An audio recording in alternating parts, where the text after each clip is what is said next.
লজিকের অনুমানা প্রামানা একটা important topic. এখানে পক্ষ, সাধ্য, হেতু, ব্যাপ্তি এগুলো চিনতে হয়। নেট পরীক্ষায় এমন প্রশ্ন আসে যেখানে এগুলোকে আইডেন্টিফাই করতে হয়। এগুলো আমাদের মনে থাকে না, তো মনে রাখার সহজ উপায় হলো এইরকম একটা example, this hill has fire because it has smoke. ওপরে মাথায় দাগ দেওয়া আছে, এই প্রথম অংশটি হলো কনক্লুশন। এই কনক্লুশনের একটা থাকে সাবজেক্ট হিল আর একটা থাকে ফায়ার প্রেডিকেট।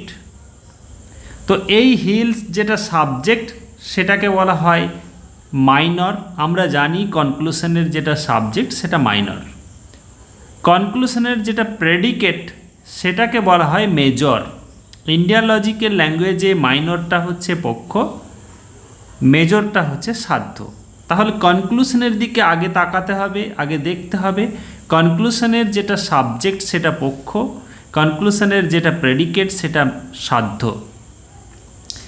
বিকজের আগে কনক্লুশন থাকে, আর অন্যদিকে বিকজের পরের অংশটা হচ্ছে রিজন। তো বিকজ মানেই কারণ, কারণ মানেই রিজন, রিজনের পরে যেটা থাকে সেটা মিডিল টার্ম হচ্ছে স্মোক। এই মিডিল টার্মকে ইন্ডিয়ান লজিকে বলা হয় হেতু, হেতু বা রিজন। তো স্মোক এখানে হেতু, হেতু, সাধ্য, পক্ষ, এইগুলো আইডেন্টিফাই করার উপায় হচ্ছে এরকম। বিকজের পরে যেটা থাকবে সেটা মিডিল টার্ম, তাকে বলা হয় হেতু। এগুলো গেল। এবার আরেকটা টার্ম রয়েছে ব্যাপ্তি। ব্যাপ্তি কিভাবে, কি জিনিস না, সেটা হচ্ছে হেতুর সঙ্গে সাধ্যের সম্পর্ক।